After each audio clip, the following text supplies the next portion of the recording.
My dear friends, welcome to Rajashekhar classes on applied data science with Python. This is lecture number 502. In this lecture, we will try to understand data format and limitations. Let's understand the data set we have. We can download the data set from kaggle.com. There is a reference, just check here. This is the link from where you can download.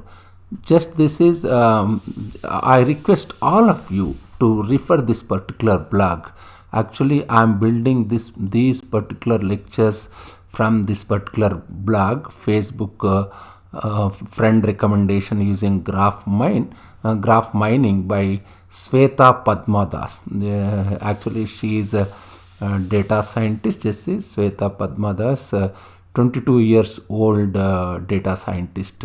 This is the reference link from where I am recording this particular case study. Yes, see, Facebook recommendation using graph mining, a real world problem. Just these things I am discussing. These things just go through this particular blog. This is the reference point. Actually, in my next lecture I will discuss this one, mapping to supervised classification problem. In this particular lecture we will try to understand, as we are saying, data formats and limitations. Yes. Facebook, this is Facebook recruiting competition. This is a Facebook competition data set. Data can be downloaded from this particular link. You have that. Just see here, you have, this is Facebook recruiting competition. This is a particular which you can find in Kaggle, isn't it? Just if you go through this one, there are few things. I request all of you to go through this particular link and study these things. Just something like overview, data. Just I press data, you will get data set description. The code for the benchmarks may be downloaded from GitHub. There are 5 files. First one is train.csv. Train.csv, you have the train.csv. that there is also there are different fields, isn't it? Not only this one. Just refer this one. Just see, there is a code, there is something like discussion, lead board, rules, isn't it? You have that train.csv, like that. There is also discussion, lead board, and rules, all that stuff. We can find simple explanation of this data set. In a nutshell, the data set consists of one sample file with 2 columns. Just see, this is the data set description. I request all of you to go through this particular data set description. You can see the discussions fields, you can see lead board fields. That's what we are discussing. And rules, you can see what are the rules. And if you go through this particular data set, in a nutshell, the data set consists of one simple file with 2 columns, isn't it? And this is the data set. You can see this particular 2 columns. One is source node and another one is destination node with 2 columns. Let me show your file. Actually, this is called, this particular file is called, what is this particular file? Train.csv. I request you to go through that blog so that you can understand. Yes, all it contains is basically pairs of vertices, isn't it? So every user or every vertex is given a number. So what the first line is telling me is that there is edge from u1 to, this is a directed edge. So there is an edge from between u1 and u690569. Just see this one, what it says. This is a direct u1. 1 means u1. This is a 690569. There is a directed edge from u1 to u690569, and it says there is another edge. There is a in this particular edge.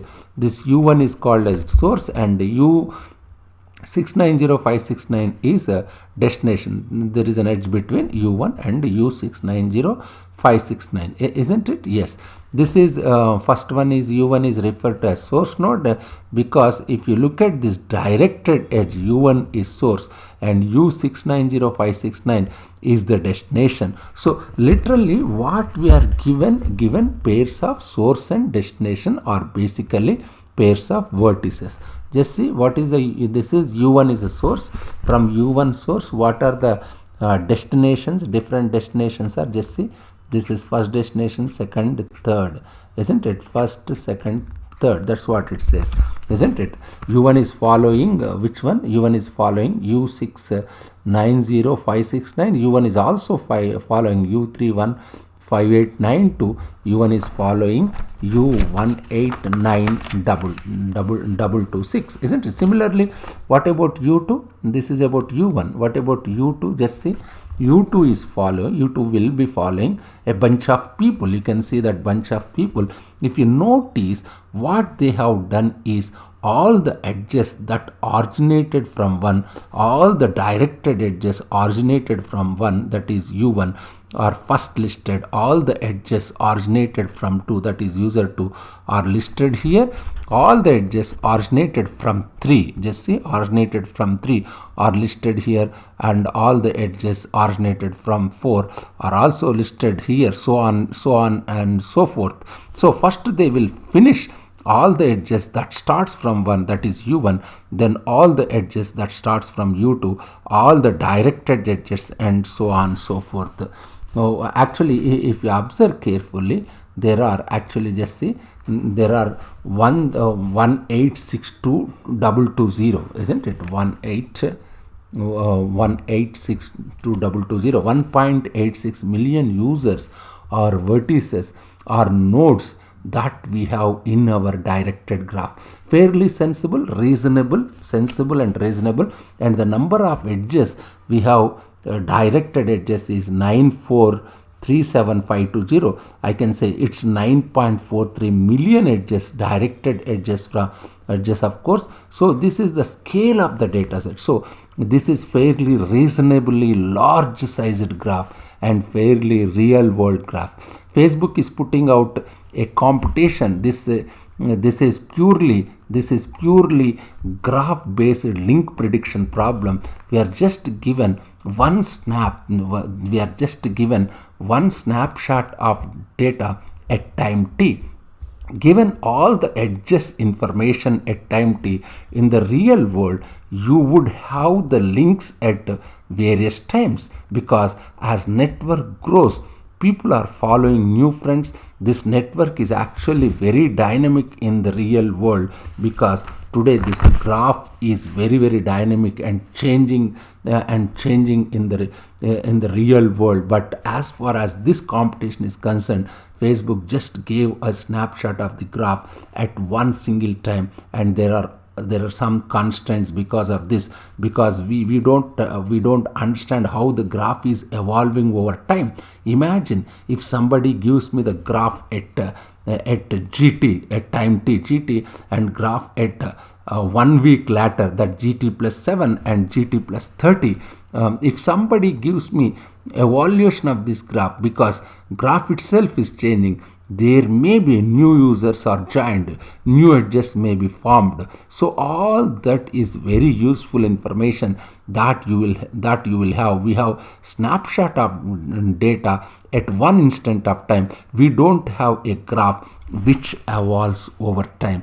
Just try to understand this lecture. In my next lecture, I will continue on this particular case study. We will discuss about mapping the problem to supervised learning problem. Thank you very much.